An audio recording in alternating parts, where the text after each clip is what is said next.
with everything that's taking place right now with Iran, Rob, I believe, if I'm not mistaken, it is an interview that's taken. Oh, by the way, this is the gas poll that you ran. Okay, let's talk about the poll first.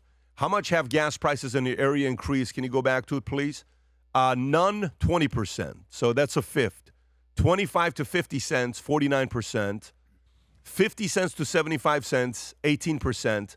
75 cents plus 13%, which is 1 out of 6. So that, Rob, how much was gas prices for you when you filled it up this morning? It's around $3.50 in my area, but that's up from last weekend. Last Friday it was about $2.70. From $2.70 to $3.50. Yep. With gas prices. Yes, what is crude oil price right now, Tom? What is it looking like right now? I think West Texas Intermediate opened this morning at 72. Will you do that? Just WTI price? Oh. 87? Up $6 today. And Tom, what's the ideal price for by the way, oil? did you just hear Tom's reaction? $6. No, did you? Tom meant to say 82, not 72. Okay? Yes. Right, Tom, is that okay, fair to say? So Tom meant to say 82, and it's 87. Okay? It's 87. Going up. Going up. $6 today. So Tom, if this is $6 today, and you're seeing, let's talk purely brass tacks, how the individual is going to be impacted by this. Whether you're like Adam, you don't drive and you take Ubers, or if you're somebody that drives and you pay for gas, if it's going to 87, how quickly is the speed of the market feeling the pain of gas prices? Well, the Straits of Hormuz are there. So every time there's a shortage, and a shortage creates prices to go up. Also, when demand goes up. And right now, there's more demand for the U.S. oil because we're pumping and it's available. We've increased the output for Venezuela over the past 4 weeks, 2x from when we took out Maduro. Yeah. So 2x the oil is coming out of Venezuela. Remember, they would like sneak the oil out. It was like embargo oil. Now it's open oil. The pipes are open from the valley, and that's 2x. So we're pumping and we have it available, but there's demand for it because the Straits of Hormuz have closed. Take a look at that. That chart is the Iraq war. Take a look at Pat. See the first jump there? Is the Iran war. So click on, if you would. Can we go 5 years? 5 days? Just 5 days. All you need to do it. Okay, there you go. The war starts. And Pat, take a look at that. It gently goes up. Yeah. And now look what happens on March 5th. The war escalates. See there? March 5th, the war escalates. Yeah. So it was hanging tough until the war started escalating, and now the Straits of Hormuz have been closed for a couple days, and that's putting pressure, on China. So this is demand related. The U.S. is fine. We have plenty. We're not going to have shortages at the pump, but the demand for what we're pumping is up. So guess what? The price goes up. And Rob, do you mind going to 5 years or even go to max? Because Tom, correct me if I'm wrong. They want to keep the barrel of oil around $70. Is that 65 sort of plus 65? above 65? Okay. Yes, that's correct. 65 in the U.S., you make a profit, and you can afford to extract shale. Okay, so if you look at this, and Pat, you're the numbers guy, it basically fell below market average in 2020. Nobody was moving, right? It went down to almost $20 a barrel. They couldn't even get it away. But historically, if you want to go back 10 years when Trump took office, oil was around $40. Is that right? Yep. Remember that, 2016, and that was also the Saudi market manipulation trying to keep the price low to hurt Alberta oil sands and North Dakota shale because those are alternative drills that were working. And then, Tom, walk me through this. 2022, it spikes under Biden because we weren't pumping as much oil. How does this affect American oil? What happened in the middle of 2022? We slowly opened after COVID, but what had Biden done trying to keep the price down? He emptied the SPR, the Strategic Petroleum Reserve. And so suddenly the demand shoots way up. So that's Biden's, by the way, that's also Biden inflation. And just poor executive management from the Department of Energy. That didn't have to happen after COVID. So, Tom, walk me through this. Even though there's been a major spike in the last 5 days with the Iran war, it pales in comparison to what happened a few years ago, right? The spike is that little tiny thing at the end. You can put you see, since Trump was elected, what's been happening? A gentle slide back to, so he gets to go to November 24. There you go. Keep going. See? Yeah. So the guy we should be asking is Vinny, who's got a massive truck. Oh, let me explain something to you. People that are like, hey, come to Miami. I'm not coming to Miami. I'm not hanging out with you What do you at mean all. people? You mean You- me? yeah, I'm not. By the way, just so you know, here's what you need to know. This Not, is well not managed last by Trump. Friday, but when did war start? It's been what now? Today's 6 days. Last Friday, Yeah. it was around $67, $70 to now being at where it's at. So Yeah. you're talking, 17 to $20 up, which is direct impact. People are feeling it.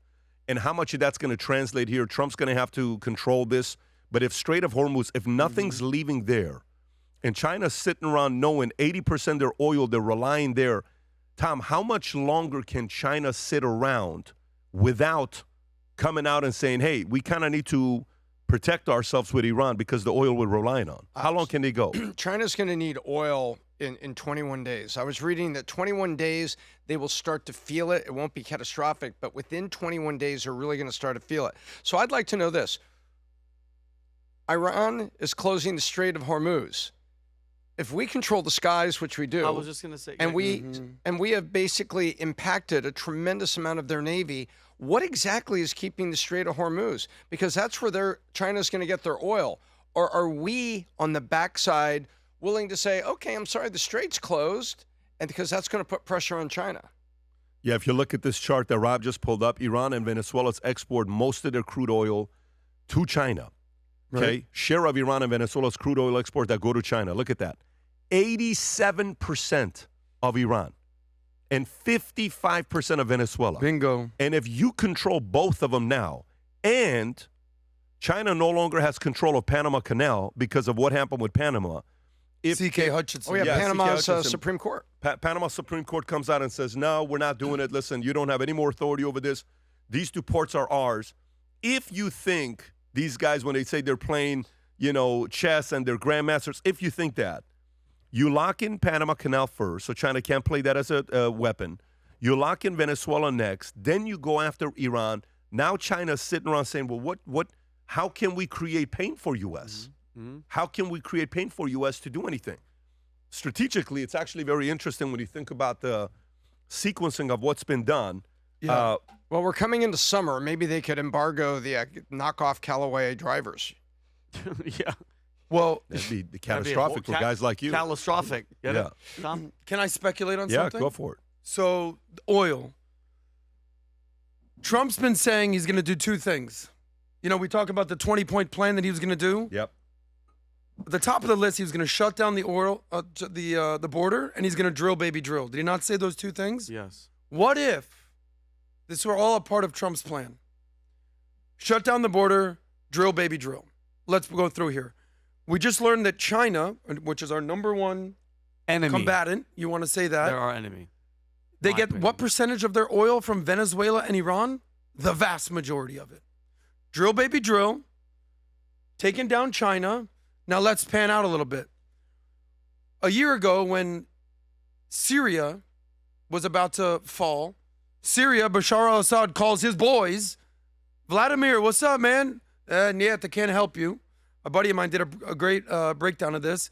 Can't help him because he's embroiled in a war in Ukraine. Bingo. Hey, he calls up Iran. Iran can't do anything because they're fighting with Israel. So everything leads back to China. So Russia's embroiled in a war with Ukraine. We're funding that. Iran is tied up with Israel. Israel's knocking out all their proxies. Bing, bing, bing, bing, bing. Syria falls. Venezuela, when they fall, they say, hey, guys, who's going to come help us out here? Nobody. So now who's helping Iran? Is China showing up? No. Is Russia showing up? No. So could it be that Trump, when he said drill, baby, drill, this was all part of his plan to take out all these countries and basically say, China, what's up with the tariffs now, buddy? All your oil, all your power, all your energy. You have 1 billion people that you need to keep the lights on, and you're going to be major struggling when I take out all your allies. So could it be that Trump had this planned all along? Could be. If it is, Yeah.